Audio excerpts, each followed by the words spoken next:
Hey, welcome back to the Liberty Accelerator Program channel. My name is Jared H. Smith, and today we're going to talk about a really important matter that I want to make sure you're fully aware of. In my opinion, it is the single most important domestic threat that every American family and every military family should be paying attention to right now.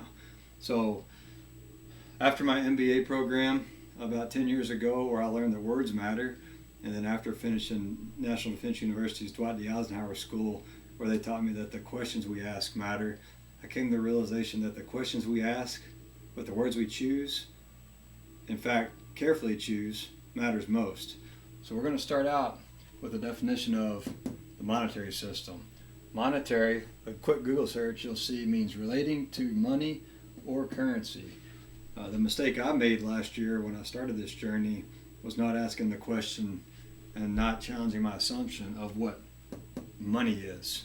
I thought money was the dollar bill in my pocket and or the dollars that hit my checking account every 2 weeks. I was wrong. That is not what money is. Okay, that's actually currency. So real quick, we're going to define what money is. And money typically has 7 traits that I won't go into today. There's also a long history on money that I encourage you to go learn more about. I'll talk about it in the future, but not on today's video. Too much detail.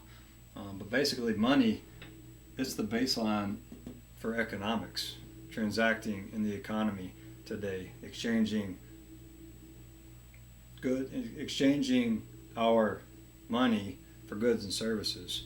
All right. Well, money's definition is any item or verifiable record that is generally accepted as payment for goods and services and repayment of debts, such as taxes, in a particular country or socio-economic context. The main functions of money are distinguished as a medium of exchange, a unit of account, a store of value, and sometimes a standard of deferred payment. Okay? So on the contrary, what is currency? All right, so real quick, we'll define currency. And what currency is a representation of money. The big difference between currency and money is the store of value aspect. Okay? Typically in history, money is hard to get and in a limited quantity. Okay? A lot of people like to use gold as an example of money because it takes a lot of energy to extract gold from the ground and then put it into a useful form for people to exchange for their labor and their knowledge and skills. Okay, whereas currency, the difference in currency is today our Federal Reserve notes, aka the US dollars, can be created out of thin air. They're typed into the computer on digits with no effort whatsoever, or the dollar bills themselves are printed with no effort whatsoever. Whenever that happens, you see the store of value in the currency decreases. So what I mean is, you exchange your skills and expertise for a paycheck, right? You produced goods and or services, and in return you were given a paycheck. When the Federal Reserve and the government decides that they're going to send you, say, $1,000, just because they think you need it to help you get along in this tough economy, what that's actually done is decrease the value of all those currency units, those Federal Reserve notes, those US dollars that you earned previously, because you did no work for those currency units or for those dollars, but yet you worked for the dollars you got last week.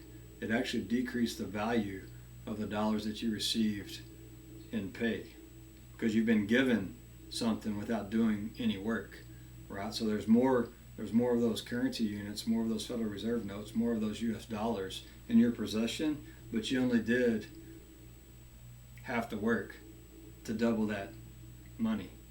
Does that make sense? It's an extremely important concept that you got to get with respect to store of value, right? Because that store of value, those currency units that you earned, they represented your time and effort in earning them.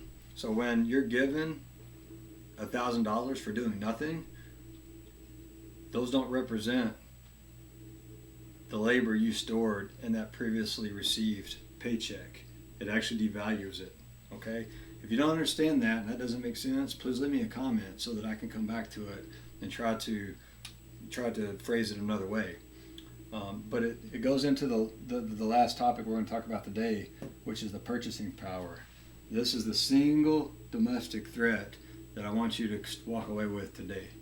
So last week, when you received your paycheck, let's call it $1,000 for producing goods and services. That $1,000 of currency was able to buy you so many goods and services at that point. Okay, well, when the government gives you $1,000 for doing no work the next week, and the same amount of goods and services exist in your economy to go purchase, there wasn't an increased amount of goods and services in the economy, it means it's going to take more dollar bills to purchase the same amount of stuff. Right? There's more dollar bills circulating in an economy that is got the same amount of goods and services. And so the laws of economics and supply and demand say that the amount of dollars to get those same goods and services has got to increase, which on overall effect means the value, the store of value in each of those dollars dropped. Okay, and I've got a fun little diagram over here. So here's my money machine to actually go dig out of this mountain money in the form of gold. Because like I said earlier, it takes a lot of effort and energy to get gold out of the ground and into a form of money, which can also be used as a currency. Money, gold itself can be used as a currency, as can silver. Over time, the likes of beads and sticks and all kinds of things have been used as currency over time. But historically, gold and silver are the most stable forms of currency as money. Okay, as opposed to the other aspect, which this is my what they call in the news my money printer, right? This currency printer, where it's just a black box, and the Federal Reserve is just printing out goohoos of dollars, right? They call it money, but it's not money. They're printing these as fast as they can, or typing them in on a computer screen as fast as they can, which is causing those that you have in your checking account in your pocket to be worth less and less. So the more of this they print, the more that your dollars in your checking account and your savings is being devalued and able to purchase less stuff. Okay, and I call this here, this is kind of a bird's eye view of the canyon of the river that's eroding your purchasing power. Okay, because the more free cash that the government injects into our society, the less the cash that you are earning, the less amount of goods and services it's going to be able to produce. All right, this is longer than I wanted it to be, but that's a very quick introduction to the monetary system, the terms money, currency, and then the phrases store of value and purchasing power. Extremely important. I hope you got something out of today's video. If we were talking about an iceberg, this is the snowflake on the very peak of the tip of that iceberg. All right, then we'll see you next time in the Smith Circle. To your liberty.